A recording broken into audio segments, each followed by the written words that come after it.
నా పేరు డాక్టర్ సుజిత్. నేను విన్విజన్ ఐ హాస్పిటల్లో పీడియాట్రిక్ ఆఫ్థల్మాలజిస్ట్ అండ్ మెల్లకన్ను స్పెషలిస్ట్ని. సో నా దగ్గరికి చాలామంది పిల్లల్ని తీసుకొని వస్తూ ఉంటారు మెల్లకన్ను ఇబ్బందితో. అలాగే కొందరు పెద్దవాళ్ళు కూడా వస్తూ ఉంటారు మెల్లకన్ను సమస్యతో. వాళ్ళు ఏమంటుంటారంటే చిన్నప్పటి నుంచే ఉంది కానీ దాన్ని మేమేం పట్టించుకోలేదు లేదా అదృష్టం అని చెప్పి వదిలేసాము అని చెప్పి. సో కామన్గా అడిగే ప్రశ్న ఏంటి అంటే మెల్లకన్ను చిన్నపిల్లలు ఎందుకు వస్తుంది? కొందరు పిల్లలు కింద పడినా కూడా దెబ్బలు తగలడం వల్ల కూడా మెల్లకన్ను వస్తుంది. అండ్ ఇంకొందరికి ఏంటంటే మేనరికం లేదా హెరిడిటరీ అంటాం, వంశపారంపర్యంగా కూడా చూస్తూ ఉంటాం. ఫాదర్ లేదా బ్రదర్కి ఉన్నా కూడా వీళ్ళకి కూడా వస్తుంది. అలానే కొన్ని సిండ్రోమ్స్లో కూడా ఉంటాయి, డౌన్ సిండ్రోమ్ అని చెప్పి, లేదా బోనియా మన ఫేస్ బోనియా అబ్నార్మాలిటీస్ ఉంటాయి.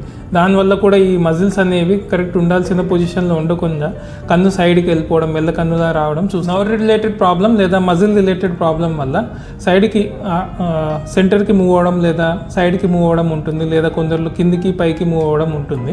అలానే పిల్లలు పెరిగే కొద్దీ అద్దాలు పవర్ ఏమన్నా వస్తే దానివల్ల కూడా ఒకవేళ ఐడెంటిఫై అవ్వకపోతే కన్ను సైడ్కి వెళ్ళిపోతుంది. సో చాలామంది మా దగ్గరికి ఫస్ట్ మెల్లకన్ను ప్రాబ్లంతో వచ్చినప్పుడు అద్దాలు ఏమన్నా ఉన్నాయా చెక్ చేస్తాం. ఒకవేళ పవర్ ఏమన్నా ఉంది అంటే గ్లాసెస్ ప్రిస్క్రైబ్ చేస్తాం. ఆ గ్లాసెస్ పెట్టుకోగానే మెజారిటీ 50 to 80% వాళ్ళల్లో మెల్లకన్ను కరెక్ట్ అయిపోతుంది. ఒకవేళ అద్దాలు పెట్టుకున్నా కూడా కరెక్ట్ అవ్వట్లేదు అంటే అప్పుడు వాళ్ళకి కొన్ని విజన్ థెరపీ ఎక్సర్సైజెస్ అని ఇస్తాం. Brock string exercises, pencil pushup exercises, convergence exercises అలాంటివి ఇస్తాం. దాంతో చాలా మటుకు కవర్ అయిపోతుంది. కొందరికి ఏంటి అంటే ఇందాక అన్నట్టు మజిల్ ప్రాబ్లం లేదా నర్వ్ రిలేటెడ్ ప్రాబ్లం వాళ్ళకి ఇలా అద్దాలు ఇచ్చినా లేకపోతే ఎక్సర్సైజెస్ చెప్పినా సరిగా అవ్వదు. అలాంటి వాళ్ళకి వెంటనే ఆపరేషన్ చెప్తాం. సో మెల్లకన్ను అనేది ఒక సమస్యనా, దాన్ని ఆపరేషన్ లాంటిది లేకపోతే ఇట్లాంటి ఎక్సర్సైజ్ లాంటివి చేయాల్సిన అవసరం ఏమన్నా ఉందా అంటే ఖచ్చితంగా ఉంది. ఎందుకు అంటే మనకి 2 కళ్ళు ఉన్నాయి అండ్ ఆ 2 కళ్ళు ఏంటంటే డిఫరెంట్ యాంగిల్లో చూస్తాయి.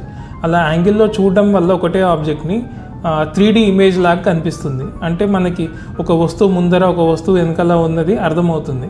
అదే మెల్లకన్ను అనేది వచ్చినప్పుడు ఏమవుతుంది అంటే ఓన్లీ ఒకటే డైరెక్షన్లో కనిపిస్తూ ఉంటుంది. ఆ వస్తువు ముందర ఉందా వెనకాల ఉందా అనేది డెప్త్ పర్సెప్షన్ని అర్థం అవ్వదు మనకి. సో మెల్లకన్నుని అందుకే ఒకవేళ చాలా ఎక్కువ ఉంది అంటే చిన్నప్పుడే ఆపరేషన్ చేయించుకోమని చెప్తాం. ఒకవేళ ఎక్సర్సైజెస్తో కరెక్ట్ అవుతుంది అంటే ఆ ఎక్సర్సైజెస్ లాంటివి చెప్తాము. అండ్ కొన్ని కేసెస్లో ఏమవుతుంది అంటే మెల్లకన్ను అలానే వదిలేశారు అనుకోండి, ఏ కన్ను అయితే స్ట్రైట్ చూస్తుందో ఆ కన్నుతోనే ఎక్కువగా చూడడం మొదలు పెడతారు పిల్లలు.